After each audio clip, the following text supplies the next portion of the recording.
Supreme County Gigs Republic. I now call Charlotte Littles. Number 1, please, Mr. Speaker. Mr. Speaker, this morning I had meetings with ministerial colleagues and others. In addition to my duties in this House, including listening to the Chancellor's budget statement, I shall have further such meetings later today. Charlotte Littles. Thank you, Mr. Speaker. The UK used to be a world leader in psilocybin research, but despite the calls from the Home Affairs Select Committee, leading researchers, charities and veterans organisations and the Royal College of Psychiatrists, we've shamefully fallen behind on breakthrough treatment for conditions like PTSD and depression, causing misery to millions of people in our country. Can the Prime Minister explain why this policy remains the responsibility of a Home Office that can't give it the attention it deserves, and why it's okay that American, Canadian and Australian patients can access treatment British patients can't? Prime Minister.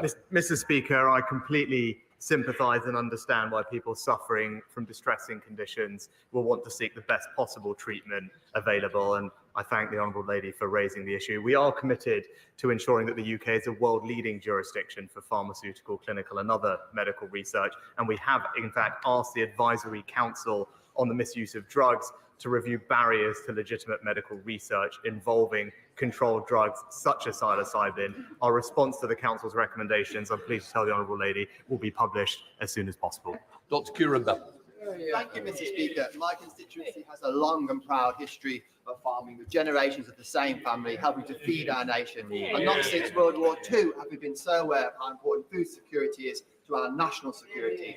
So will the Prime Minister update the House on what his government is doing to support our fantastic farmers? Mr. Speaker, as I set out at the NFU conference just a couple of weeks ago, we will always back British farmers to continue to produce fantastic food.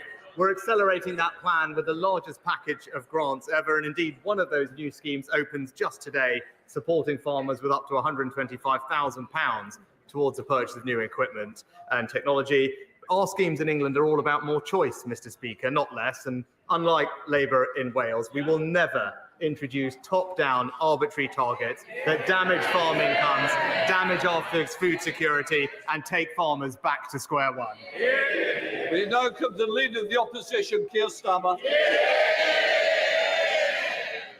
Thank you, Mr. Speaker. 3 years ago, Sarah Everard was walking home when she was abducted and murdered by a serving police officer who should have been trusted to keep her safe. As a father, I can't imagine the pain her parents, her family and her friends are going through in this difficult anniversary week. Lady Angelina's report exposes the appalling failure in police vetting and in misconduct processes. And I'm very troubled by its conclusion that there is, and I'm going to quote it, nothing to stop another Cousins operating in plain sight. How can that be the case 3 years on from this horrendous crime? Well, Mr. Speaker, can I firstly say that I'm sure all members of the House will have been thinking about Sarah Everard in recent weeks. It was, as the Honourable Gentleman said, an absolutely shocking case, and the abuse of power in particular was appalling. That's why we took action quickly, Mr. Speaker, to strengthen police vetting, strengthen the rules for rooting out officers who are not fit to serve, and conducted the largest ever screening of all serving officers and staff. We're now ensuring that any officer who has been charged for a crime will be suspended from duty automatically until their case is concluded, and we will thoroughly consider all of the report's recommendations and respond in full. The Prime Minister mentions vetting, and I just want to press on that because serious failures in police vetting were raised in independent reports as long ago as 2012, 2019, 2022 and 2023. And that's why Labour's been arguing for mandatory national vetting standards, which would stop anybody with a history of domestic abuse or sexual offending being allowed to join the police in the first place. Why are mandatory national vetting standards not already in place? Well, Mr. Speaker, it is vital for public confidence that those that are not fit to wear the badge are rooted out of the police and not able to join in the first place. That's why the College of Policing has updated its existing statutory code on vetting, and that happened quickly. And in addition, the Policing Inspectorate, Mr. Speaker, carried out a rapid inspection of all forces' progress against the previous findings. And in addition to that, an entire check against the National Police Database was carried out for all serving officers and staff. Mr. Speaker, I'm obviously very familiar with codes in criminal justice systems, but this is too serious for that. There's a world of difference between a code and binding mandatory standards, which don't have legal effect, and that should trouble members across the House. Cousin's history of sexual offending stretched back many years. On 4 occasions, despite allegations of indecent exposure, he wasn't sacked. We know indecent exposure is a gateway to more horrific crimes, as was tragically shown to be the case, not only in Sarah Everard's case, but also Libby Squire. But it's not treated with the seriousness required. The Angelina report recommends reviewing all indecent exposure allegations against serving officers in order to identify, investigate, and remove those officers from service. Now, given the obvious urgency of this recommendation, can the Prime Minister give a categorical assurance that it will be implemented immediately? Mr. Speaker, as the Home Secretary addressed this, he made his statement. Indecent exposure, just like any other kind of sexually motivated crime, is abhorrent, and we expect police chiefs to take it extremely seriously. We fully expect police chiefs to suspend an officer charged with any kind of sexually motivated crime. And it's worth pointing out, in addition to the new powers that the Home Secretary outlined about automatic suspension, Chief Constables already do have existing powers to suspend any officer in their force when allegations are made, and we fully expect them to use those powers. It's all fine, is it? It's all okay? Well, I do think the recommendation I referred to should be implemented urgently, and I ask the Prime Minister to look again at that, because every day that goes past when it isn't implemented carries risk for victims in these cases. Sarah Everard's murder should, of course, been a watershed moment on policing reform, on the criminal justice system, on violence against women and girls. But the sad reality is that victims of rape who have the courage and bravery to come forward have just a 2.4% chance of their perpetrators being caught and charged within the year. How does the Prime Minister expect women to have confidence in the criminal justice system when almost all rapists don't see the inside of a courtroom? Well, Mr. Speaker, as we acknowledged a couple of years ago, of course we need to do more to improve rape outcomes in the criminal justice system. And the plan, the Rape Action Review Plan, is showing considerable progress, Mr. Speaker. We've already increased the average sentences for rape by a third since Labour were last in office, Mr. Speaker. By the way, using a power that the Labour Party voted against in this House. And thanks to our action plan, we've seen police referrals double, charges double, and last year there was a 50% increase in rape convictions, and now rapists will serve every single day of their sentence behind bars. And the honourable gentleman did raise his time at the Crown Prosecution Service, but he hasn't acknowledged that under his tenure, rape convictions actually dropped. Well, the Prime Minister knows that's going to be fact-checked. He also knows I support tough sentences. I really do think that the victims of violence against women and girls deserve better than this nonsense from the Prime Minister. It needs to be taken seriously. It's not games, Prime Minister. We all want more victims to come forward, but we have to be honest. Unless things change, the criminal justice system will continue to fail them. That's why we're committed to introducing specialist rape and sexual offences teams in every force to give victims specialist support and confidence that their experience will be investigated properly. When will the Prime Minister commit to doing the same? Mr. Speaker, we've already implemented a rape action review plan. He says we're taking this seriously. Here are the things that we have done, Mr. Speaker.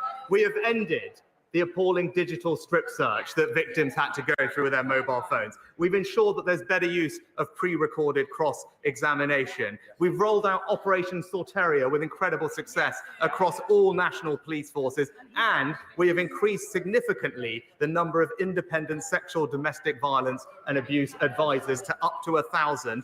And there is more specialist training in all police forces for these prosecutions. That is a plan that we've already put in place. It's a plan that is working to ensure that we can keep women and girls in our country safe. Mr. Speaker, the problem is the rosy picture the Prime Minister tries to paint of the current criminal justice system is completely at odds with the confidence many women currently have in it. And with the publication of the Angelina report, the country deserves to know that we're doing all we can to make our country safe for women. That starts with what should be the most basic task, creating a safe workplace here in Westminster. And at the moment, as everyone in this House knows, we are failing in that endeavour, and we all have a duty to change this. So when will he make time for the vote on banning from Parliament MPs who face allegations of sex offences? Prime Minister. Mr. Speaker, it is absolutely right that we ensure our communities are safe for women and girls. That's why we passed the landmark Domestic Abuse Act. That's why we set up a new 24/7 victim support line. It's why we've quadrupled funding for victim support, and why we are investing in practical things like CCTV and better street lighting in safer communities up and down the country. Now, of course, there is always more we can do, but this government has a strong track record in ensuring that women across this country will feel safe.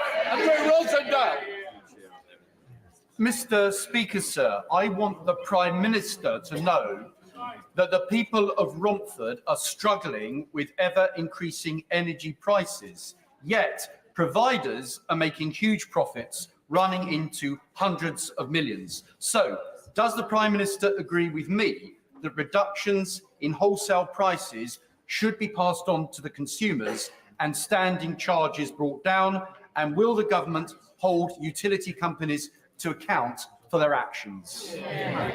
Well, Mr. Speaker, my honourable friend is right to highlight the challenge that high energy bills have posed, not just to his constituents in Romford, but across the country. That's why we stepped in with a significant package of support, paying for around half of a typical household energy bill when prices were at their highest. My honourable friend, I know, will join me in welcoming the fact that the energy price cap is set to fall by almost £250 in April, which will bring relief to many families, but we must hold companies to account, and that's why we introduced the energy profits levy on the windfall profits caused by an unexpected increase in energy prices. And we are going further to cut costs for people by cutting their taxes and putting more money in their family bank accounts.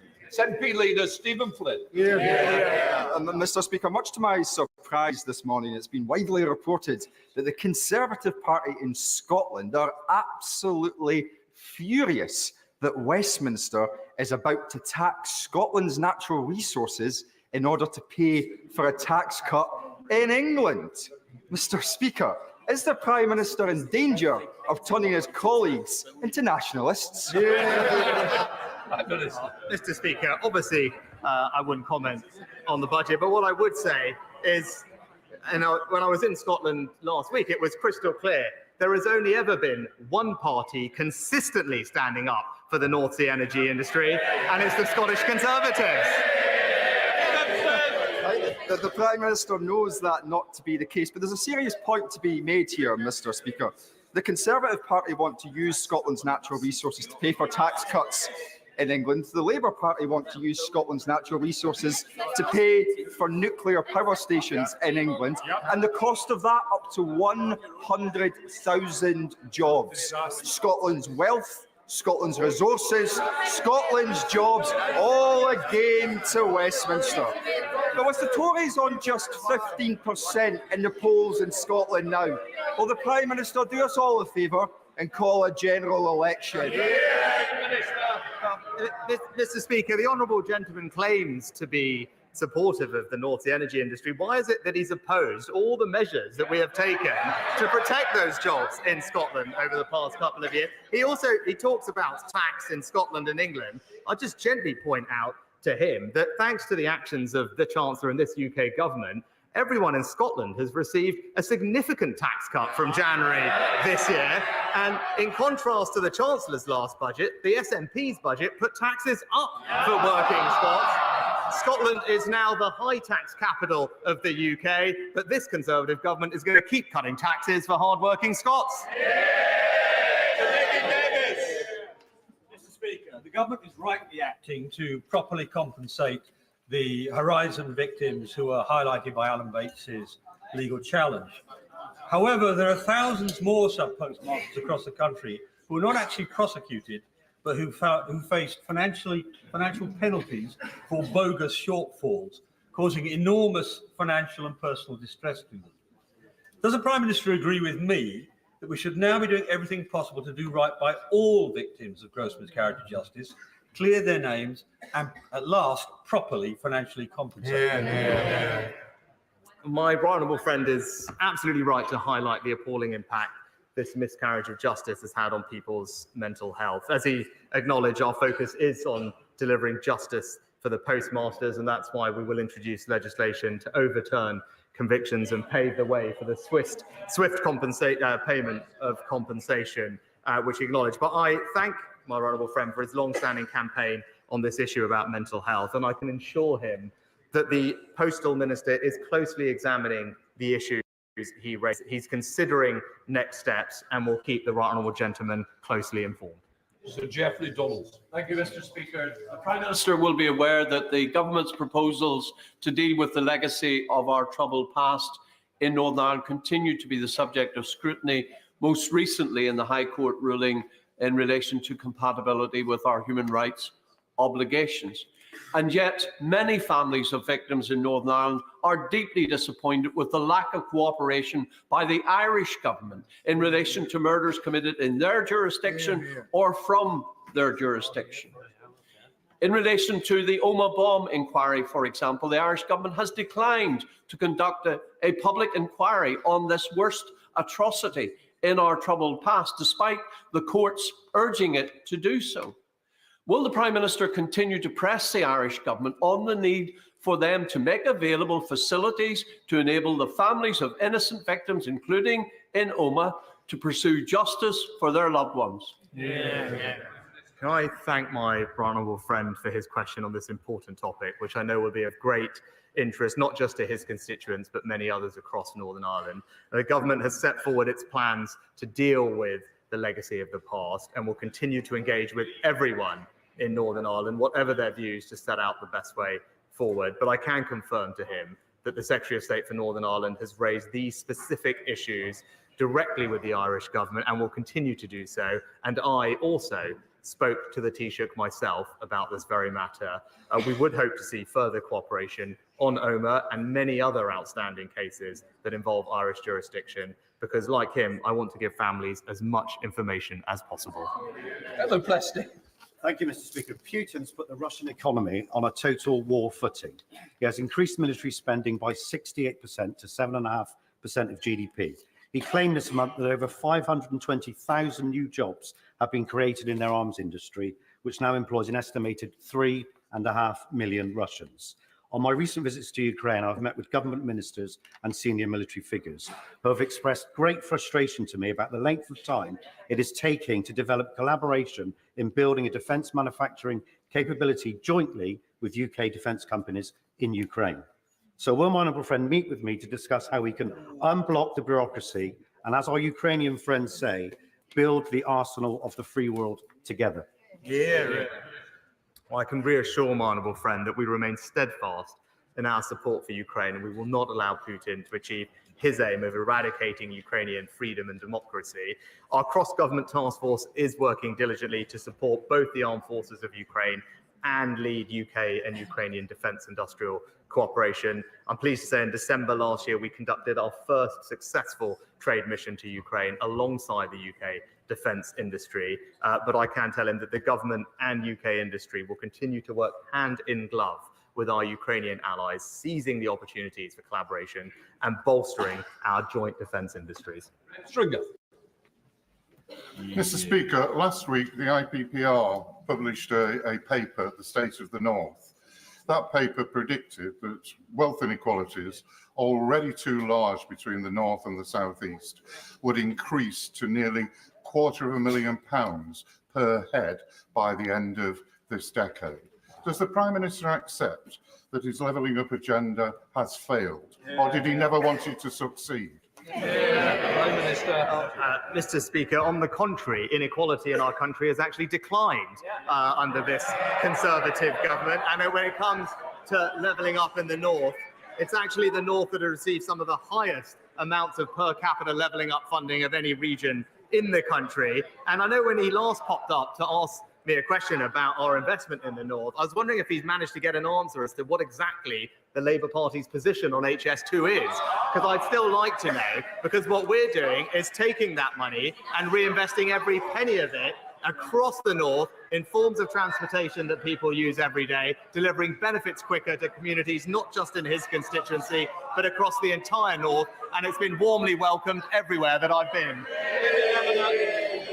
Thank you, Mr. Speaker. Would my right honourable friend agree that the performance of the Labour Party in voting down our Rwanda bill in the House of Lords is a disgrace?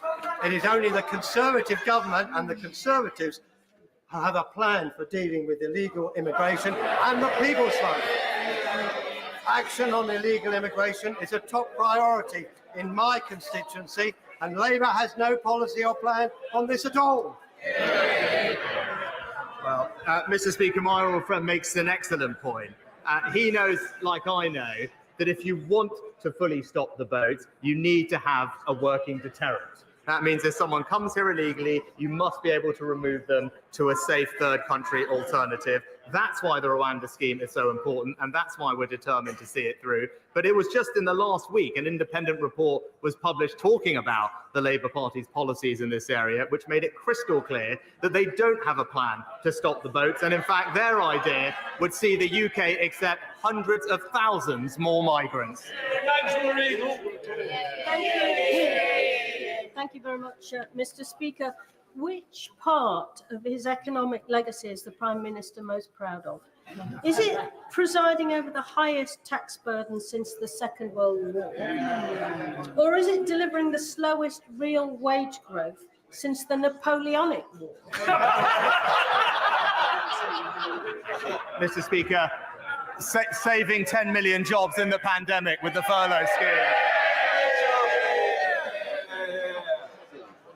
The Prime Minister will know that there is consensus across this House on the need to build new houses. Where that consensus breaks down is where those houses should be built. Does the Prime Minister agree with me that wherever possible, new houses should be built on brown sites, not on green spaces, not on greenfield, and certainly not on prime farmland? My honourable friend is absolutely right. It's sustainable planning that must be at the heart of our planning system. And that's why we're committed to meeting the needs of communities by building homes in the right places. And as he says, making best use of brownfield land. We've made it clear that that's what should be the priority. We've put extra funding aside to unlock those sites. And our recent changes to the MPPF provide clearer protection for the Greenbelt, making it clear how future housing supply should be assessed. And that is the clear difference between our two parties. On this side of the House, we will protect the Greenbelt, and the Labour Party will concrete right all over it. Thank you. Mr. Speaker, in some jurisdictions, ministers routinely publish their tax returns. The Prime Minister voluntarily published his UK tax returns last year. Does the Prime Minister agree that ministers of the Crown should publish their tax returns as a matter of course? And has he ever filed any returns in the USA that have not been published? Mr. Speaker, I don't think that would be proportionate or appropriate. And what I've done is, no, I don't think it would be proportionate for all ministers to publish their tax returns. in keeping with the long-standing tradition, I voluntarily published my tax return, as did the Chancellor. I think that is the right balance, and I've been completely transparent about that as I've done it. Thank you, Mr. Speaker. Last year, a number of us were on the first transatlantic flight powered by sustainable aviation fuel. This week, IAG made its first major purchase of that fuel, but that fuel is coming from the United States. And it's really important that we have a SAF industry in this country. So will the Prime Minister tell the Treasury and the Department of Transport to accelerate the work they're doing, to put in place the right framework and the right support mechanism to ensure we have a SAF industry for our aviation sector for the future? Can I first of all thank my honourable friend for his championing of this cause, which I think is absolutely right, and reassure him that we are committed to ensuring that the SAF mandate is in place in 2025. That will require about 10% of jet fuel to be made from sustainable feedstock by 2030. And to get there, we've provided, I'm pleased to tell him, £135 million to 13 different UK sustainable aviation fuel projects to kickstart our domestic industry. And, which he also knows is important, we've committed to introducing a revenue certainty mechanism to support SAF production in the UK as soon as practically possible. Dixon. Thank you. Chester's 2,000-year-old Roman walls are an important historic monument of world renown. Will the PM join me in Chester to walk the walls and explore how the government can support the upkeep of these important structures, which, unlike the Conservative Party, are stable, solid, and in no danger of imminent collapse? Well, Mr. Speaker, I join the honourable lady in paying tribute to the history of her local community, and I'm pleased that the city of Chester is benefiting from so much investment from the Conservative government so that it can maintain its local infrastructure. Thank you, Mr. Speaker. 5 weeks ago, Conservative MPs from across South East London and Kent wrote to Transport for London and the Labour Mayor of London, calling on them to do the right thing following the botched implementation of a temporary 40-mile-an-hour speed limit on the A20 near Sidcup, which has seen thousands of drivers unfairly issued fines and points on their licence. Yes. This has left many drivers, including carers, emergency service workers and teachers, at risk of losing their licences and jobs. This is despite travelling less than 50-mile-an-hour zones. Does the Prime Minister agree with me that TfL, the Met Police and Sadiq Khan must come clean about the number of fines and cancel these issued points?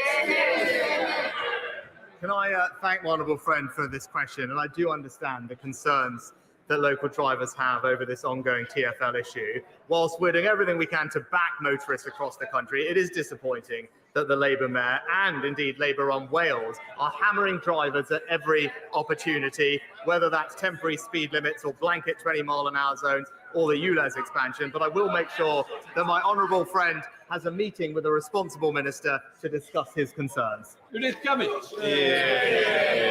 Mr. Speaker, to strengthen current spiking legislation, forensic evidence is essential. The NHS does not have uniform policy for the screening of suspected victims of spiking at A&E. We can pass all the laws we want in this place, but to achieve justice, this forensic evidence is vital. Will the Prime Minister commit to ensuring that hospital emergency departments have a statutory obligation to take forensic samples from these victims? I agree with the honourable lady that spiking is an appalling, violating crime, which seriously undermines public safety, particularly the safety of women and girls. And we want to make sure that the existing laws recognise the threat that spiking poses. And that's why, at the end of last year, we announced a raft of new measures to confront spiking and support victims, including changing the law to make it clear, without any doubt, that spiking is illegal, as well as other measures like an online reporting tool, investing in research and rapid testing kits, and training for bar staff. But I'll ensure that we look into the issue that she raises and write back to her. Final question, Ben Bradley.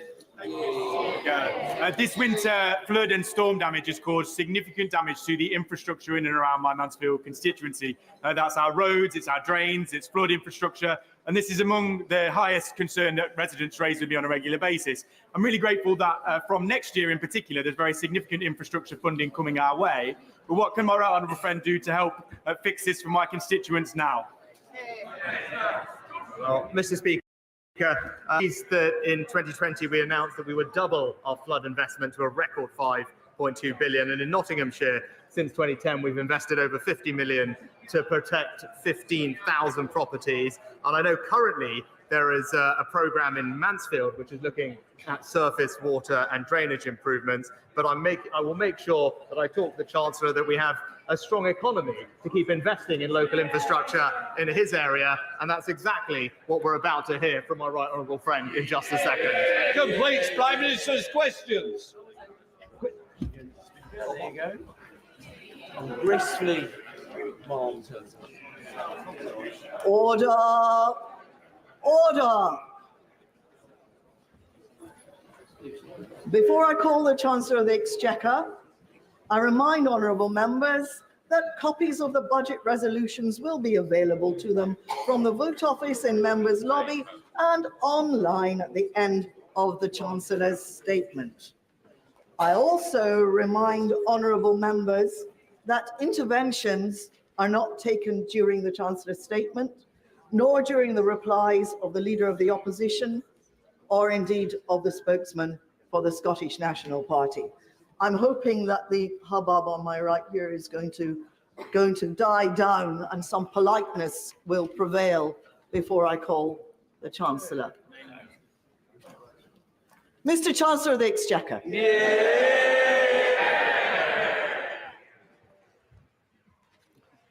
Madam Deputy Speaker, as we mourn the tragic loss of life in Israel and Gaza, the Prime Minister reminded us last week of the need to fight extremism and heal divisions. So I start today by remembering the Muslims who died in 2 world wars in the service of freedom and democracy.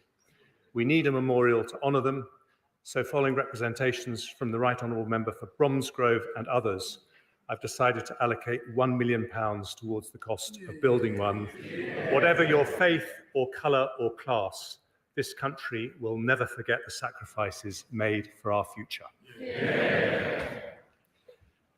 Madam Deputy Speaker, in recent times, the UK and the UK economy has dealt with a financial crisis, a pandemic, and an energy shock caused by war in Europe. Yet, despite the most challenging economic headwinds in modern history, under Conservative governments since 2010, growth has been higher than every large European economy. Unemployment has halved, absolute poverty has gone down, and there are 800 more people in jobs for every single day that we've been in office.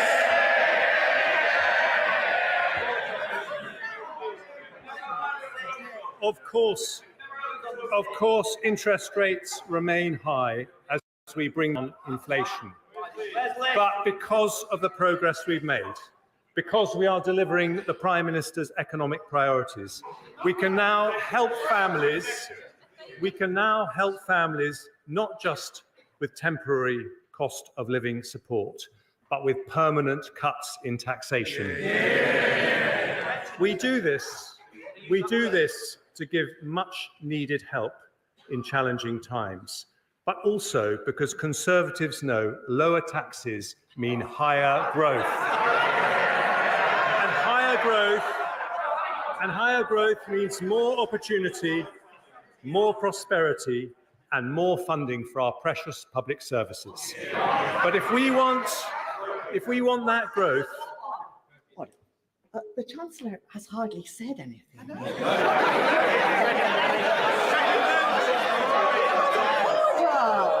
Order! You can't get excited yet. Now, other people want to hear what the Chancellor has to say, and it's matters. So we'll have a bit of good behaviour, please. Chancellor. Thank you, Madam Deputy Speaker. If we want that growth to lead to higher wages and higher living standards for every family in every corner of the country, it cannot come from unlimited migration. It can only come by building a high-wage, high-skill economy, not just higher GDP, but higher GDP per head. And that is the difference with the party opposite. Their plans destroy jobs, reduce opportunities, and risk family finances with spending that pushes up taxes. Instead of going back to square one, the policies I announced today mean more investment, more jobs, better public services, and lower taxes in a budget for long-term growth. And Madam Deputy Speaker, I start with the updated forecasts from the OBR, for which I thank Richard Hughes and his team. First, inflation. When the Prime Minister and I came to office, it was 11%. The latest figures show... I know the party opposite struck... This is not amusing anymore. We need to hear what the Chancellor has to say. I can tell who's making the noise, and you simply won't get a chance to speak later. So that's the end of it. Chancellor. Thank you, Madam Deputy Speaker. When the Prime Minister and I came to office, inflation was 11%, but the latest figures show it is now 4%, more than meeting our pledge to halve it last year. And today's forecasts from the OBR show it falling below the 2% target in just a few months' time, nearly a whole year earlier than forecast in the autumn statement. That didn't happen by accident. Whatever the pressures, whatever the politics, a Conservative government working with the Bank of England will always put sound money first. But we also understand that tackling inflation, while necessary, is painful. It means higher interest rates and a period of lower growth. So we've given the average household £3,400 in cost of living support over the last 2 years. Doing so makes economic as well as moral sense. The OBR predicted real household disposable income per person would fall by 2% in the last year. Instead, after this support, it is on track to rise by 0.8%. And today I take further steps to help families with cost of living pressures, starting with measures to help the poorest families. We've already abolished higher charges for electricity paid by those on prepayment meters, increased the local housing allowance, and raised benefits by double expected inflation. Today I focus on those falling into debt. Nearly 1 million households on universal credit take out budgeting advance loans to pay for more expensive emergencies like boiler repairs or help getting a job. To help make such loans more affordable, I've today decided to increase the repayment period for new loans from 12 months to 24 months. For some people, I thought they cared about people on the lowest income.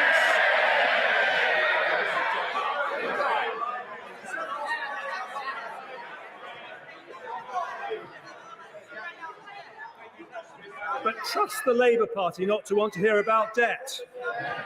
For some people, the best way to resolve debt is through a debt relief order. But getting one costs £90, which can deter the very people who need them the most. So having listened carefully to representations from citizens' advice, I today relieve pressure on around 40,000 families every year by abolishing the £90 charge completely. Next, the Household Support Fund. It was set up on a temporary basis and due to conclude at the end of this month. Having listened carefully to representations from the Joseph Rowntree Foundation, the Trussell Trust, and honourable members from East Ham, Colchester, Ruislip, Northwood and Pinner, and Suffolk Coastal, amongst others, I've decided that with the battle against inflation still not over, now is not the time to stop the targeted help it offers. We will therefore continue it at current levels for another 6 months. Next, I turn to a measure that will help businesses and households more broadly. In the autumn statement, I froze alcohol duty until August of this year. Without any action today, it would have been due to rise by 3%. But I've listened carefully to my right honourable friends from Altrincham and Sale West, the Vale of Morgan, and my right honourable friend from Murray, who is a formidable champion of the Scottish whisky industry. I also listened to Councillor John Tonks from Ash, a strong supporter of the wonderful Admiral pub, who pointed out the pressures facing the industry.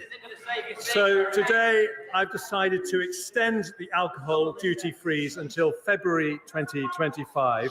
This benefits 38,000 pubs across the UK, and on top of the £13,000 saving a typical pub will get from the 75% business rates discount I announced in the autumn.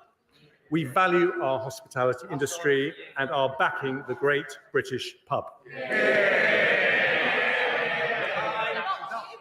Another cost that families and businesses worry about is fuel. Now, the Shadow Chancellor complained about the freeze on fuel duty, and Labour has opposed it at every opportunity. The Labour Mayor of London wants to punish motorists even more with his ULEZ plans, but lots of families and sole traders depend on their car. If I did nothing, fuel duty would increase by 13% this month. So instead, I've listened to my right honourable friends for Stoke-on-Trent North, Dudley North, Witham and others, as well as the Sun newspaper's Keep It Down campaign. I have, as a result, decided to maintain the 5p cut and freeze fuel duty for another 12 months. This will save the average car driver £50 next year and bring total savings since the 5p cut was introduced to around £250. Taken together with the alcohol duty freeze, this decision also reduces headline inflation by 0.2 percentage points in 24/5, allowing us to make faster progress towards the Bank of England's 2% target. Madam Deputy Speaker, there can be no solid growth without solid finances. An economy based on sound money does not pass its bills to the next generation. When it comes to borrowing, some believe there is a trade-off between compassion and fiscal responsibility. They are wrong. It is only because we responsibly reduced the deficit by 80% between 2010 and 2019 that we could provide £370 billion to help businesses and families in the pandemic. The party opposite opposed our plans to reduce the deficit every single step of the way. But in fairness, they were consistent. The Lib Dems supported controlling spending in coalition, but now say they would prop up a party that will turn on the spending taps. It's the difference between no plan and no principles.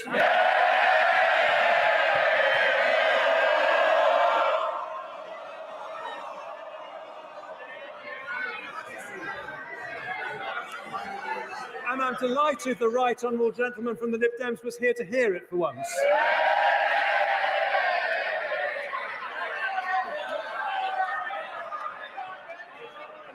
Today, we say something different.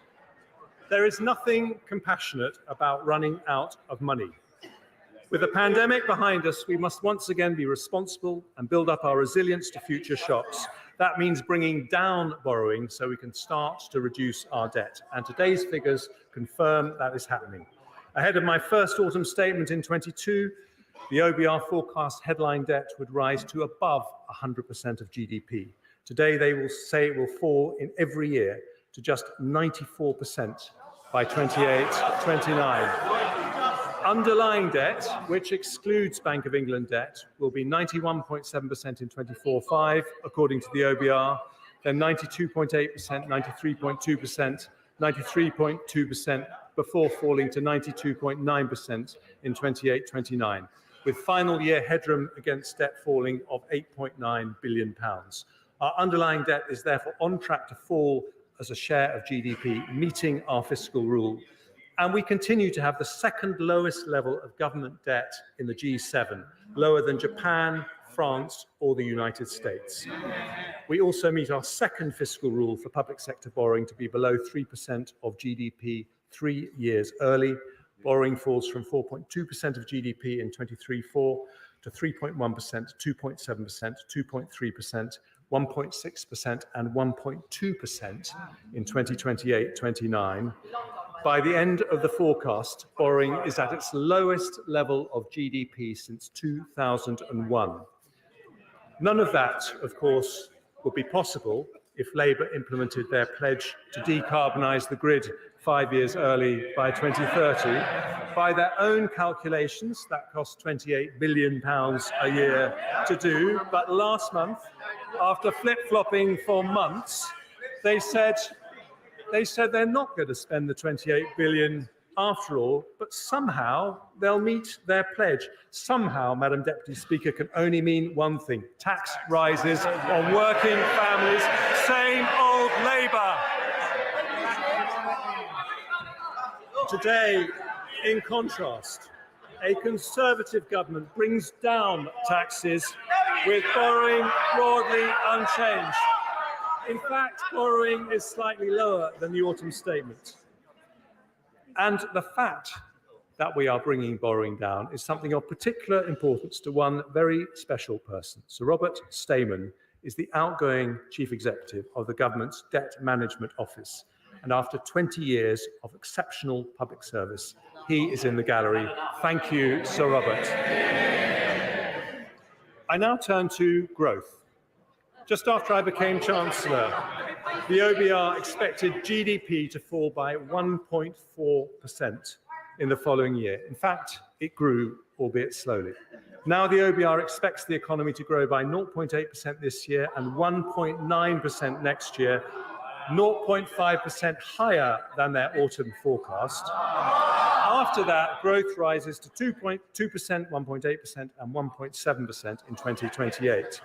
Since 2010, they don't want to hear this, but these are the facts. Since 2010, we have grown faster than Germany, France or Italy, the three largest European economies. And according to the IMF, we will continue to grow faster than all three of them in the 5 years ahead. Surveys by Lloyds and Deloitte show business confidence is returning. In other words, because we have turned the corner on inflation, we will soon turn the corner on growth. And today's OBR forecasts also show that we have made good progress on the Prime Minister's three economic priorities. Compared to when the three pledges were made, inflation has halved, debt is falling in line with our fiscal rules, and growth is fully 1.5 percentage points higher than predicted. And as growth returns, they don't have a growth plan, so they might as well listen to ours. As growth returns, our plan is for economic growth not sustained through migration, but one that raises wages and living standards for families. Not just higher GDP, but higher GDP per head.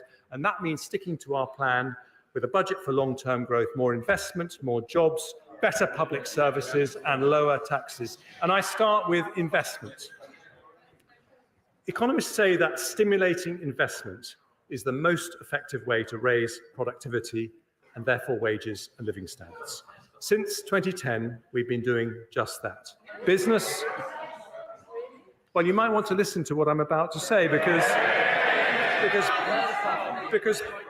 business investment has risen from an average of 9.3% of GDP under Labour to 9.9% under the Conservatives. And this year it will be 10.6% of GDP. That is £30 billion more business investment than if it had continued at Labour levels. And it's still going up. In the short period since the autumn statement, Nissan have announced they'll build 2 new electric car models in the UK. Microsoft and Google have announced data centres worth over £3 billion. Thanks to my right honourable friend, the Business Secretary, the Global Investment Summit unlocked £30 billion of investment. In fact, since 2010, greenfield foreign direct investment has been higher than anywhere else in Europe. And for the last 3 years, we have been the third highest in the world after the United States and China. And we're not stopping there. In the autumn statement, I announced we would introduce permanent full expenses. expensing a £10 billion tax cut for businesses that gives the UK the most attractive investment tax regime of any large European or G7 country. It was welcomed by over 200 business leaders, with the CBI saying it was a game changer and the single most transformational thing we could do to fire up the British economy. And today I take further steps to boost investment. CBI, Make UK and the BCC will shortly publish draft legislation for full expensing to apply to leased assets, a change I intend to bring in as soon as it's affordable. We'll also help small businesses, something close to my own heart, as well as the business rate support and work on prompt payments I announced in the autumn. I'll provide £200 million of funding to extend the recovery loan scheme as it transitions to the growth guarantee scheme, helping 11,000 SMEs access the finance they need. And following representations from the Federation of Small Business, as well as honourable members for Loughborough, Southend West and Rother Valley, I will reduce the administrative and financial impact of VAT by increasing the VAT registration threshold from £85,000 to £90,000 from April the 1st, the first increase in 7 years. That will bring tens of thousands of businesses out of paying VAT altogether and encourage many more to invest and grow. I now move to measures to address historic underinvestment in our nations and regions. Since we started levelling up in 2019, 2/3 of all new salaried jobs have been created outside London and the South East. We've announced 13 investment zones and 12 free ports, which continue to attract investment, including recently, thanks to the efforts of Mayor Ben Houchen from the Numa Group, who are investing £15 million into the Tees Valley investment zone. Today, working with the Levelling Up Secretary, I devolve further power to local leaders who are best placed to promote growth in their areas. I can announce the North East Trailblazer devolution deal, providing a package of support for the region potentially worth over £100 million. I'll devolve powers to Buckinghamshire, Warwickshire, and to the most beautiful county in England, Surrey. I see the Leader of the Opposition smiling because, like me, he is a Surrey boy. I know he's been taking advice from Lord Mandelson, who yesterday rather uncharitably said he needed to shed a few pounds. Ordinary families will shed more than a few pounds if that lot get in.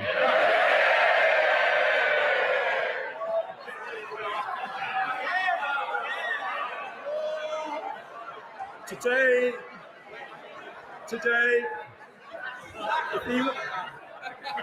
if he wants to join me on my marathon training, he's most welcome as well. Today, we continue to spread opportunity throughout the country by allocating £100 million of levelling up funding to areas including High Peak, Dundee, Conway, Erewash, Redditch and Coventry to support cultural projects in these communities, alongside support for capital projects across the country, including in Bingley. We are expanding the long-term plan for towns to 20 new places, including Darlington, home of the Treasury's fantastic Darlington Economic Campus, Coleraine, Peterhead, Runcorn, Harlow, Eastbourne, Arbroath and Rhyl, providing each with £20 million of funding to invest in community regeneration over the next decade. We'll provide £15 million in new funding to the West Midlands Combined Authority to support culture, heritage and investment projects on the recommendation of our go-getting Mayor Andy Street. And we'll allocate £5 million to renovate hundreds of local village halls across England so they can remain at the heart of their communities. And because this is a Conservative and Unionist government, we'll also set aside funding to support the Saxavord Spaceport in Shetland, an agri-food launch pad in mid-Wales, and funding to support Northern Ireland's businesses to expand global trade and investment opportunities. As a result of the decisions we take today, the Scottish Government will receive nearly £300 million in Barnett consequentials, with nearly £170 million for the Welsh Government and £100 million for the Northern Ireland Executive. I do appreciate that a tax-cutting budget is very uncomfortable for the biggest tax risers in the United Kingdom. We also want to level up opportunity across the generations, including building more houses for young people, and we're on track to deliver over 1 million homes in this Parliament. Last week, the Levelling Up Secretary allocated £188 million to support projects in Sheffield, Blackpool and Liverpool, and today I go further, allocating £242 million of investments in Barking Riverside and Canary Wharf, which together will build nearly 8,000 houses, as well as transforming Canary Wharf into a new hub for life science companies. We're launching a new £20 million community-led housing scheme supporting local communities to deliver the developments they want and need, and I'm pleased to announce the next steps for Cambridge to reach its potential to be the world's leading scientific powerhouse. I confirm there will be a long-term funding settlement for the Future Development Corporation in Cambridge at the next spending review, with over £10 million invested in the coming year to unlock delivery of crucial local transport and health infrastructure. The final levelling up measures I announced today support North Wales, where I have many happy childhood memories, in mould, following representations from the Honourable Member for the Vale of Clwyd. We will help fund the renovation of Theatre Clwyd. And I can announce this week the government has reached agreement on a £160 million deal with Hitachi to purchase the Wilfer site in Innismarn and the Oldbury site in South Gloucestershire. Innismarn has a vital role in delivering our nuclear ambitions, and no one should take more credit for today's announcement than my tireless, tenacious and turbocharged honourable friend Innismarn. More investment by large businesses, more support for small businesses, promoting investment in our nations and regions, all part of a budget for long-term growth that sticks to our plan to deliver more jobs, better public services and lower taxes.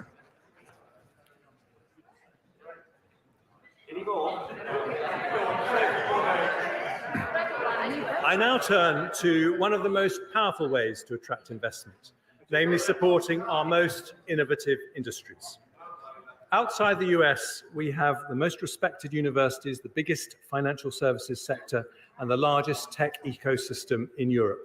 We have double the AI startups of anywhere in Europe, double the venture capital investment, and a tech economy now double the size of Germany and 3 times the size of France. We're on track to become the world's next Silicon Valley. In today's budget for long-term growth, I take further steps to attract investment into our technology-related industries. I want our brilliant tech entrepreneurs not just to start here, but to stay here, including when the time comes for a stock market listing. So we'll build on the Edinburgh and Mansion House reforms to unlock more pension fund capital. We'll give new powers to the Pensions Regulator and Financial Conduct Authority to ensure better value from defined contribution schemes by judging performance on overall returns, not cost. We'll make sure there are vehicles to make it easier for pension funds to invest in UK growth opportunities. So I'm today publishing the names of the winners of the LIFTS competition. But I remain concerned that other markets such as Australia generate better returns for pension savers with more effective investment strategies and more investment in high quality domestic growth stocks. So I will introduce new requirements for DC and local government pension funds to disclose publicly their level of international and UK equity investment. And I'll then consider what further action should be taken if we're not on a positive trajectory towards international best practice. I also want to create opportunities for a new generation of retail investors to engage with public markets. So we'll proceed with the retail sale for part of the government's remaining NatWest shares this summer, at the earliest opportunity, subject to supportive market conditions and value for money. We'll continue to explore how savers could be allowed to take their pension pots with them when they change job. We'll make it easier for people to save for the long term with a new British savings bond delivered through National Savings and Investment, offering savers a guaranteed rate fixed for 3 years. And today, following calls from over 200 representatives of the city and our high growth sectors, I will reform the ISA system to encourage more people to invest in UK assets.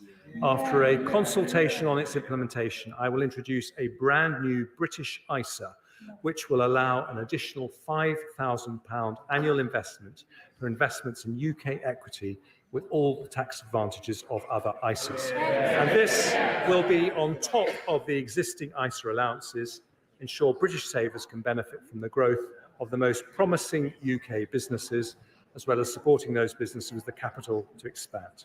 And I turn now to our other growth industries, starting with clean energy.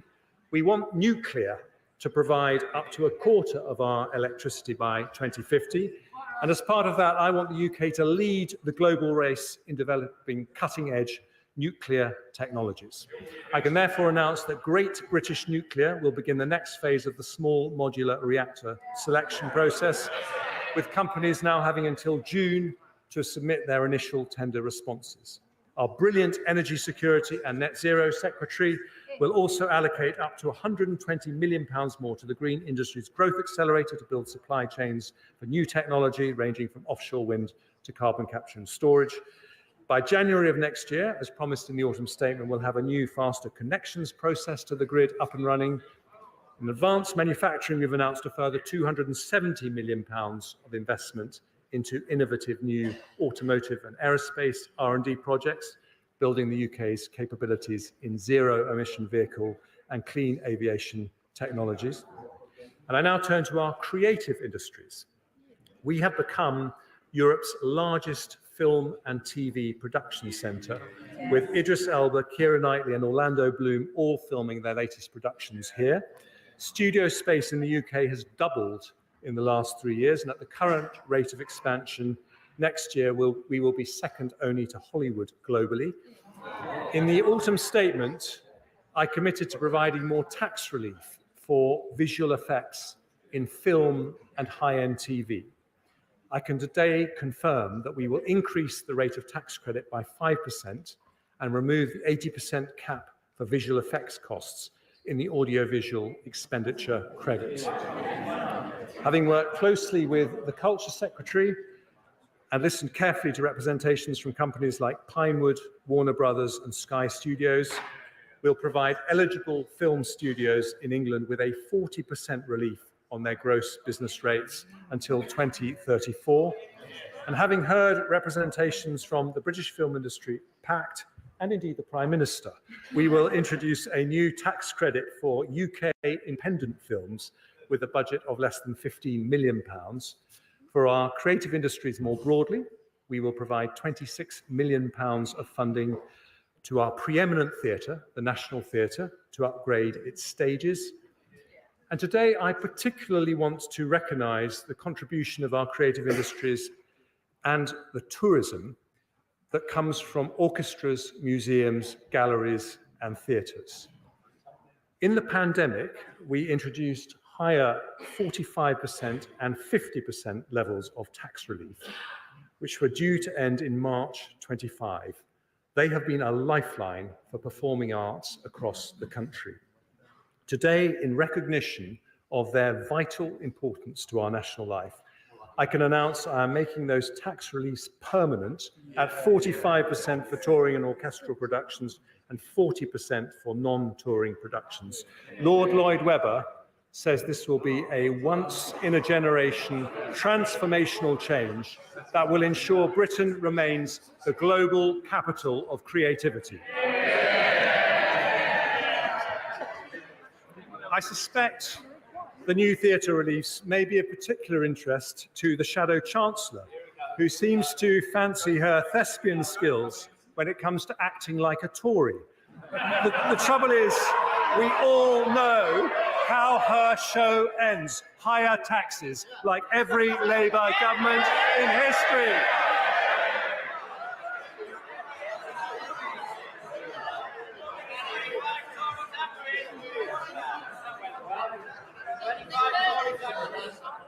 I'm delighted they are cheering the fact that Labour governments always put up taxes. They're right. And I also want to mention our life sciences sector, where we will support research by medical charities into diseases such as cancer, dementia, and epilepsy, with an additional £45 million, including £3 million for Cancer Research UK. But I have long believed we should be manufacturing medicines as well as developing them. So I can today also announce a brand new investment by one of our greatest life science companies, AstraZeneca, led by mon ami, the irrepressible Sir Pascal Soriot. AstraZeneca made their COVID vaccine available to developing countries at cost, as a result saving over 6 million lives. And today, because of the government's support for the life sciences sector, they announced plans to invest £650 million in the UK to expand their footprint on the Cambridge Biomedical Campus and fund the building of a vaccine manufacturing hub in Speke in Liverpool. More investment, better jobs in every corner of the country in a long-term budget for growth from a Conservative government.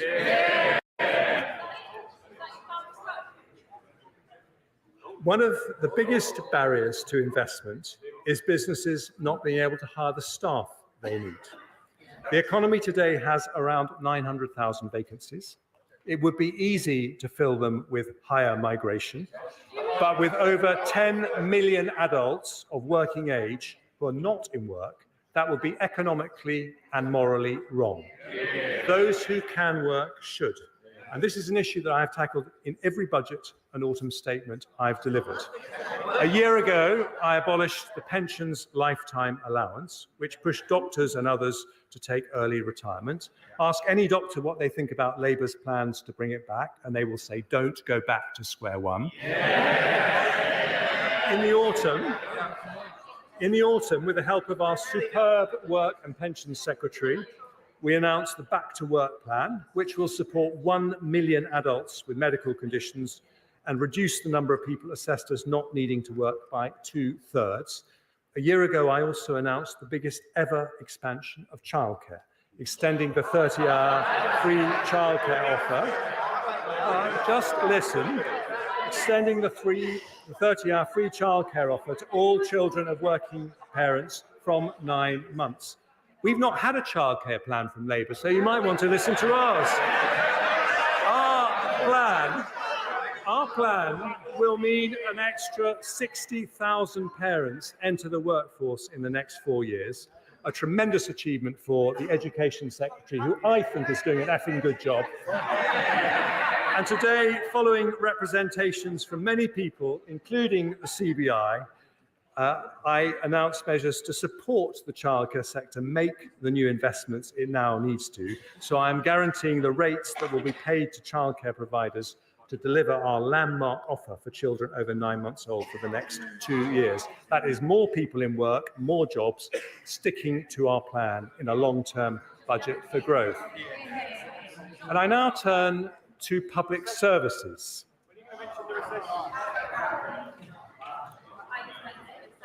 I thought they were supposed to be interested in public services.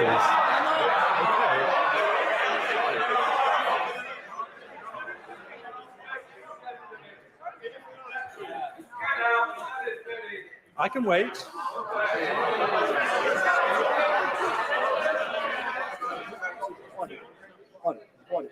A little bit of murmuring is normal. I shouldn't be able to hear what you're saying over there. That is clearly out of order. Now, let's have some courtesy. Chancellor. Thank you, Madam Deputy Speaker. Good public services need a strong economy to pay for them, but a strong economy also needs good public services. In 2010, schools in the UK were behind Germany, France and Sweden in OECD's PISA education rankings for reading and maths. Now, after Conservative reforms, we are ahead of them. Burglaries and violent crime have halved in the last 14 years after we invested in 20,000 more police officers. Our armed forces remain the most professional and best funded in Europe, with defence spending already more than 2% of GDP. We're providing more military support to Ukraine than nearly any other country, and our spending will rise to 2.5% as soon as economic conditions allow. The NHS is still recovering from the pandemic, but has 42,000 more doctors and 71,000 more nurses than it did under Labour. That is 250 more doctors and 400 more nurses for every single month that we've been in office. Now, resources matter, of course, which is why, despite all the economic shocks we have faced, overall spending on public services has gone up since 2010, in the case of the NHS by more than a third in real terms. But although spending has continued to rise every year, public sector productivity still remains below pre-pandemic levels by nearly 6%. This demonstrates that the way to improve public services is not always more money or more people. We also need to run them more efficiently. We need a more productive state, not a bigger state. In autumn 2022, I set day-to-day spending to increase by 1% a year in real terms over the next Parliament. Some say that's not enough and we should raise spending by more. Others say it's too much and we should cut it to improve efficiency. Neither are right.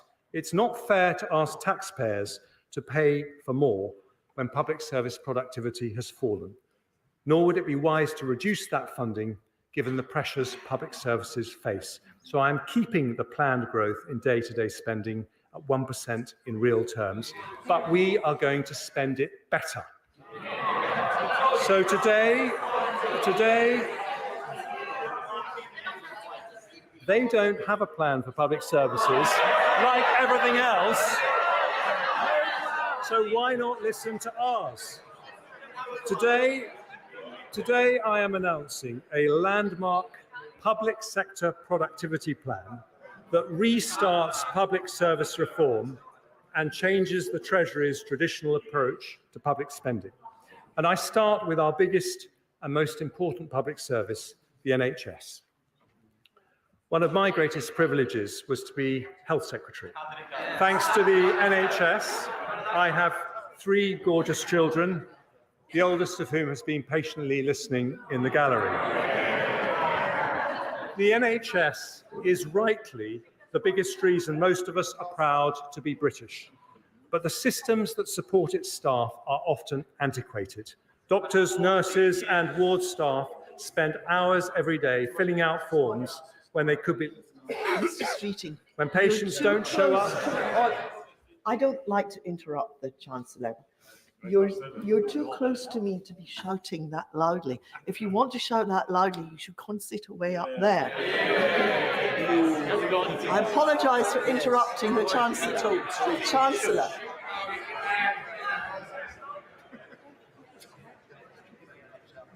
When patients don't show up, or one member of a team is ill, operating theatres are left empty despite long waiting lists. Now, when we published the NHS long-term workforce plan, I asked the NHS to put together a plan to transform its efficiency and productivity. I wanted better care for patients, more job satisfaction for staff, and better value for taxpayers. Making changes on the scale we need is not cheap. The investment needed to modernise NHS IT systems so they're as good as the best in the world costs £3.4 billion. But it helps unlock £35 billion of savings, 10 times that amount. So in today's budget for long-term growth, I have decided to fund the NHS productivity plan in full. Yeah. With that new investment, we will slash the 13 million hours lost by doctors and nurses every year to outdated IT systems. We will cut down and potentially halve form filling by doctors using AI. We will digitise operating theatre processes, allowing the same number of consultants to do an extra 200,000 operations a year. We'll fund improvements to help doctors read MRI and CT scans more accurately and quickly, speeding up results for 130,000 patients every year and saving thousands of lives, something I know would have delighted my brother Charlie, who I recently lost to cancer. We'll improve the NHS app so it can be used to confirm and modify all appointments, reducing up to half 500,000 missed appointments annually and improving patient choice. We'll set up a new NHS staff app to make it easier to roster electronically and end the use of expensive off-framework agencies. And as a result of this funding, all hospitals will use electronic patient records, making the NHS the largest digitally integrated healthcare system in the world. Today's announcement doubles the amount the NHS is investing on digital transformation over 3 years. And on top of this longer-term transformation, we'll also help the NHS meet pressures in the coming year with an additional £2.5 billion. This will allow the NHS to continue its focus on reducing waiting times and bring the total NHS funding since the start of the Parliament to 13% in real terms. The NHS was there for us in the pandemic, and today, with nearly £6 billion of additional funding, a Conservative government is there for the NHS. The head of the NHS, Amanda Pritchard, today says that this investment shows the government continues to back the NHS. She says that as a result of it, the NHS can commit to delivering 1.9% annual productivity growth over the next Parliament, more than double the average productivity growth in public services between 2010 and 2019. But today is not just about the NHS. I want this groundbreaking agreement with the NHS to be a model for all our public services. Across education, the police, the courts, and local government, I want to see more efficient, better value, and higher quality public services. So today I can announce that in the next spending review, the Treasury will do things differently. We will prioritise proposals that deliver annual savings within 5 years, equivalent to the total cost of the investment required. And today we make a start with some excellent proposals. Violence reduction units and hotspot policing have prevented an estimated 136,000 knife crimes and other violent offences, as well as over 3,000 hospital admissions. Every crime costs money, so we will provide £75 million to roll that model out in England and Wales. Police officers waste around 8 hours a week on unnecessary admin. With higher productivity, we could free the equivalent of 20,000 police officers over a year. So we will spend £230 million rolling out time and money-saving technology, which speeds up police response times by allowing people to report crimes by video call and, where appropriate, use drones as first responders. Too many legal cases, particularly in family law, should never go to court, and it would cost us less if they didn't. So we'll spend £170 million to fund non-court resolution, reduce reoffending, and digitise the court process. Too many children in care end up being looked after by unregistered providers that are much more expensive. So we'll invest £165 million over the next 4 years to reduce that cost by increasing the capacity of the Children's Homes estate.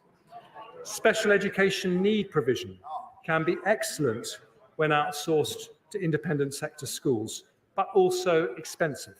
So we'll invest £105 million over the next 4 years to build 15 new special free schools to create additional high-quality places and increase choice for parents.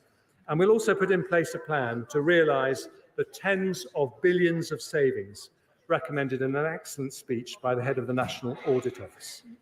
The OBR say a 5% increase in public sector productivity would be the equivalent of around £20 billion in extra funding. With these plans, we can deliver that and more. And if we ensure they are cash-releasing savings, as we are committed to doing, it will be possible to live with more constrained spending growth without cutting services valued by the public. So with the energy and drive of my talented Chief Secretary to the Treasury, we launched our public sector productivity plan in today's budget for long-term growth, more investment, more jobs, better public services, and one more thing, lower taxes.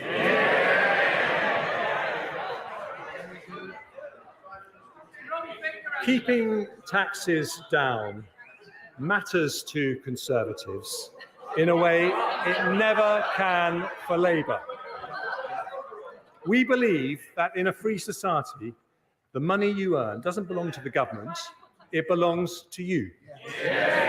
And if we want to encourage hard work, we should let people keep as much of their own money as possible. Conservatives look around the world at economies in North America and Asia and notice that countries with lower taxes generally have higher growth. Now, economists argue about cause and correlation, but we know that lower taxed economies have more energy, more dynamism, and more innovation. And we know that's Britain's future too. Before I explain how we will bring down taxes, I start with some measures to make our system simpler and fairer. To discourage non-smokers from taking up vaping, we're today confirming the introduction of an excise duty on vaping products from October 26 and publishing a consultation on its design. Because vapes can also play a positive role in helping people quit smoking, we'll introduce a one-off increase in tobacco duty at the same time to maintain the financial incentive to choose vaping over smoking. I'll make a one-off adjustment to rates of air passenger duty on non-economy flights only to account for high inflation in recent years, and I'll provide HMRC with the resources they need to ensure everyone pays the tax they owe, leading to an increase in revenue collected of over £4.5 billion across the forecast period. Next, I turn to property taxation. In recent months, following tenacious representation from the honourable members for St Austell and Newquay, North Devon, cities of London and Westminster, Torbay and Truro and Falmouth, I have been looking closely at our furnished holiday lettings tax regime.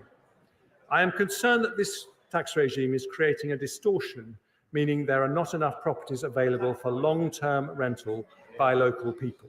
So to make the tax system work better for local communities, I'm going to abolish the furnished holiday lettings regime. I've also been looking at stamp duty relief for people who purchase more than one dwelling in a single transaction, known as multiple dwellings relief. I see the Deputy Leader of the Labour Party paying close attention, given her multiple dwellings.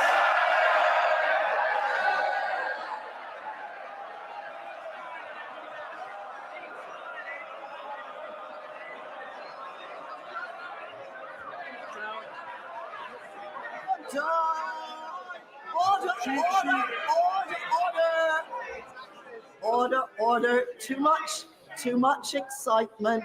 We haven't actually heard, because we can't hear what the Chancellor is trying to say. Okay, and I can hear who is shouting there. You won't get to speak later.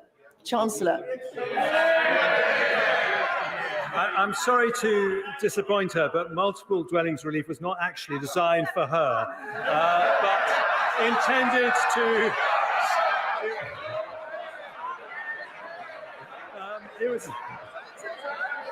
It was intended to support investment in the private rented sector, but an external evaluation found no strong evidence that it had done so and that it was being regularly abused. So I'm going to abolish it. And finally, as part of this budget, both the Treasury, a part of our look on property taxation, both the Treasury and the OBR have looked at the costs associated with our current levels of capital gains tax on property. They have concluded that if we reduced the higher 28% rate that exists for residential property, we would in fact increase revenues because there would be more transactions. For the first time in history, both the Treasury and the OBR have discovered their inner Laffer curve. So today I am going to reduce the higher rate of property capital gains tax to 24%. That really is for you, Angela.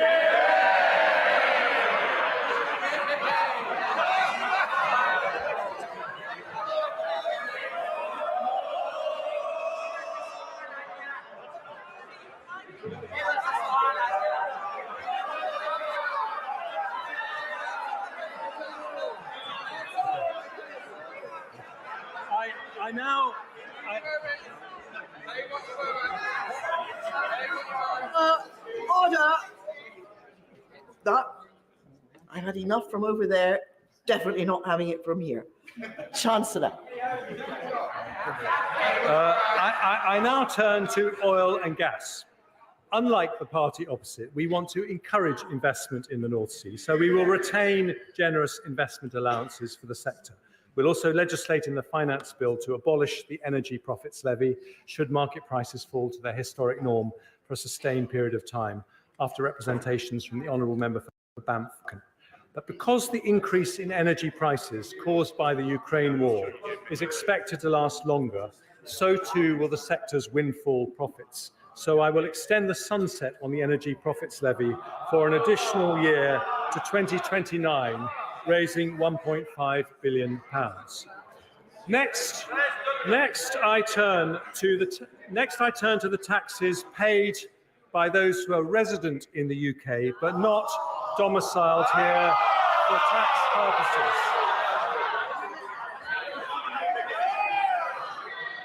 purposes.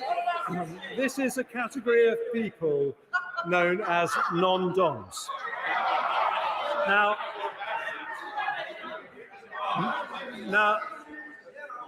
Nigel Lawson wanted to end the non-dom regime in his great tax reforming budget of 1988, which is where I suspect the Labour Party got the idea from. But I too have always believed that provided we protect the UK's attractiveness to international investors, those with the broadest shoulders should pay their fair share. After looking at the issue over many months, I've concluded that we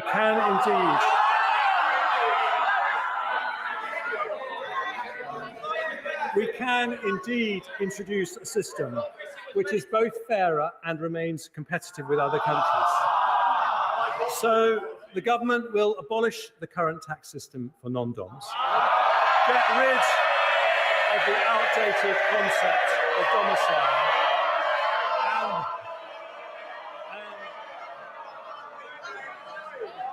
I aim to please all sides of the House in all my budgets.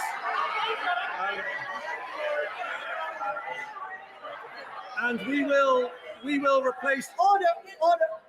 This is impossible. Can you just...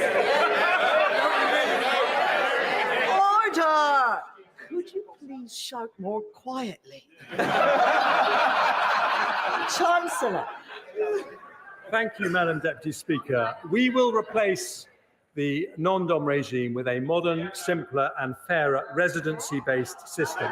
From April 25, new arrivals to the UK will not be required to pay any tax on foreign income and gains for their first 4 years of UK residency, a more generous regime than at present, and one of the most attractive offers in Europe. But after 4 years, those who continue to live in the UK will pay the same tax as other UK residents. Recognising the contribution of many of these individuals to our economy, we will put in place transitional arrangements for those benefiting from the current regime. That will include a 2-year period in which individuals will be encouraged to bring wealth earned overseas to the UK, where it can be spent and invested here, a measure that will attract onshore an additional £15 billion of foreign income, generate more than £1 billion of extra tax. Overall, abolishing non-dom status will raise £2.7 billion a year by the end of the forecast period. That is money the party opposite plan to use for spending increases, but today a Conservative government makes a different choice. We use that revenue to help cut taxes on working families.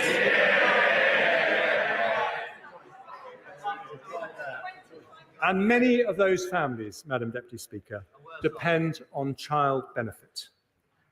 But the way we treat child benefit in the tax system is confusing and unfair. It's a lifeline for many parents because it helps with the additional costs associated with having children. And when it works, it's good for children, good for parents, and good for the economy because it helps people into work. But we currently withdraw child benefit when one parent earns over £50,000 a year. That means two parents earning £49,000 a year receive the benefit in full, but a household earning a lot less than that does not, if just one parent earns over £50,000. Today, I set out plans to end that unfairness. Doing so requires significant reform to the tax system, including allowing HMRC to collect household-level information. We'll therefore consult on moving the high-income child benefit charge to a household-based system to be introduced by April 2026. But because that is not a quick fix, I make two changes today to make the current system fairer. Following representations from my right honourable friends from Penistone and Stocksbridge, Carshalton and Wallington, Bassett Law and West Worcestershire, along with many others, I confirm that from this April, the high-income child benefit charge threshold will be raised from £50,000 to £60,000. We will raise the top of the taper at which it's withdrawn to £80,000. That means no one earning under £60,000 will pay the charge, taking 170,000 families out of paying it altogether. And because of the higher taper and threshold, nearly 500,000 families with children will save an average of £1,300 next year. According to the OBR, this change will see an increase in hours amongst those already working to the equivalent of 10,000 more people entering the workforce. More investment, more jobs, better public service and lower tax. Madam Deputy Speaker, there is one further set of changes I want to make today. The way we tax people's income is particularly unfair. If you get your income from having a job, you pay two types of tax: national insurance contributions and income tax. If you get it from other sources, you pay only one. This double taxation of work is unfair. The result is a complicated system that penalises work instead of encouraging it. If we are to build a high-wage, high-skill economy not dependent on migration, if we want to encourage people not in work to come back to work, we need a simpler, fairer tax system that makes work pay. That is why I cut national insurance contributions in the autumn. By reducing the penalty on work, the OBR said that tax cut would lead to the equivalent of 94,000 more people in work. In other words, it would fill more than 1 in 10 vacancies throughout the economy. Lower taxes, more jobs, and higher growth. Today, because of the progress we have made bringing down inflation, because of the additional investment that is flowing into the economy, because we have a plan for better and more efficient public services, and because we have asked those with the broadest shoulders to pay a bit more. Order. Mr. Perkins.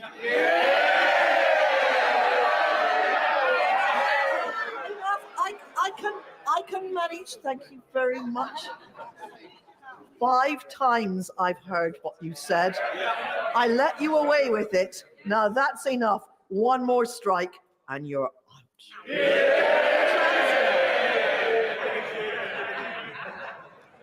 Madam Deputy Speaker, I do know how hard it is for them to listen to arguments for lower taxes. But that is the difference. Because we have asked those with the broadest shoulders to pay a bit more, today I go further. From April the 6th, employee national insurance will be cut by another 2p from 10% to 8%. And Self-employed national insurance will be cut from 8% to 6%. It means an additional £450 a year for the average employee, or £350 for someone self-employed.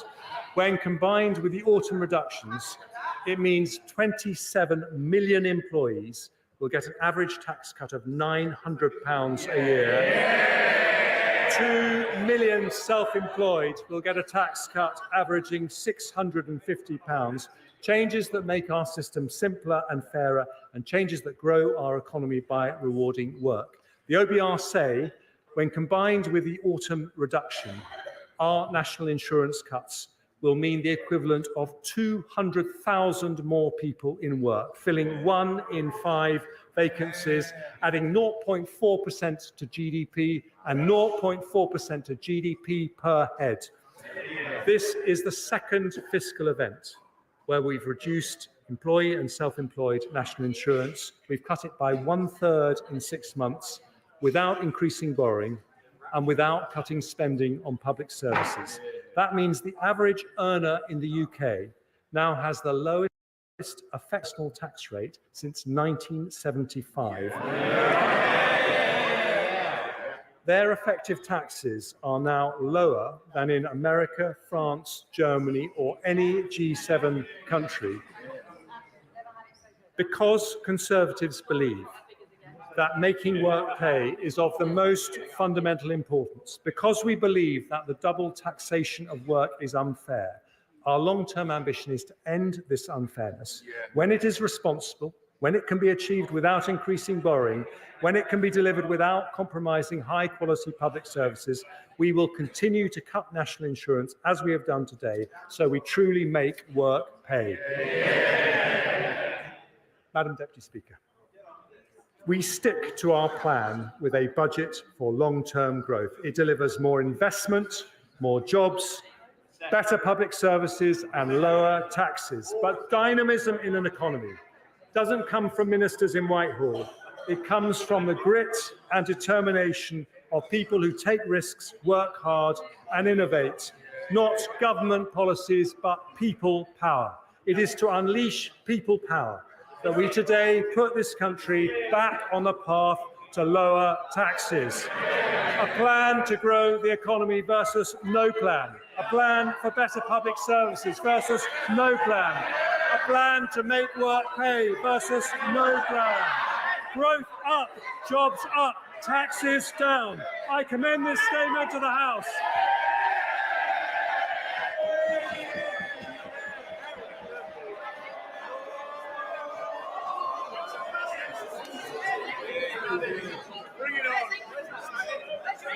Order! Order!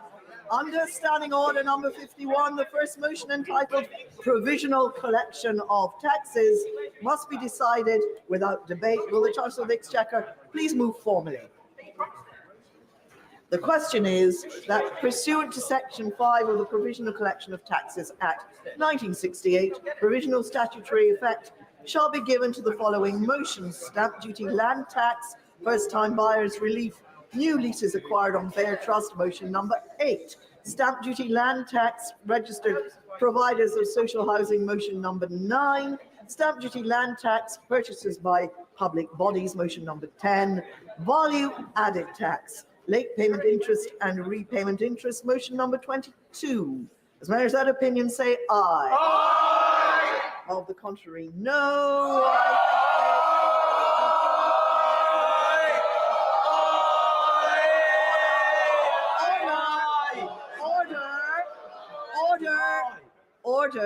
Order, let me explain for the clarification of the House that this is the provisional point, which is the provisional question which is asked at this stage, and that all members will have the opportunity, having heard the debate in detail, to vote on each of these motions next Tuesday, the 12th of March, at the end of the budget debate.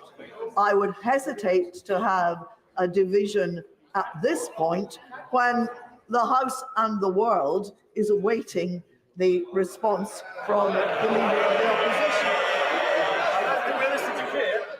So I'm going to put this motion again. And if it is very clear to me, that the ayes have more votes than the noes, I will take it on the voices. The question is, no, I don't need a point of order, thank you. We're in the middle of a division. Thank you. The question is that pursuant to Section 5 of the Provisional Collection of Taxes Act, as I said a few moments ago, as many as are of that opinion say aye.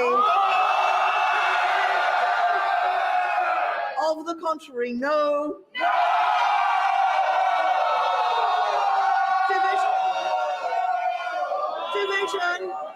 Division, clear the lobby. Should have shouted.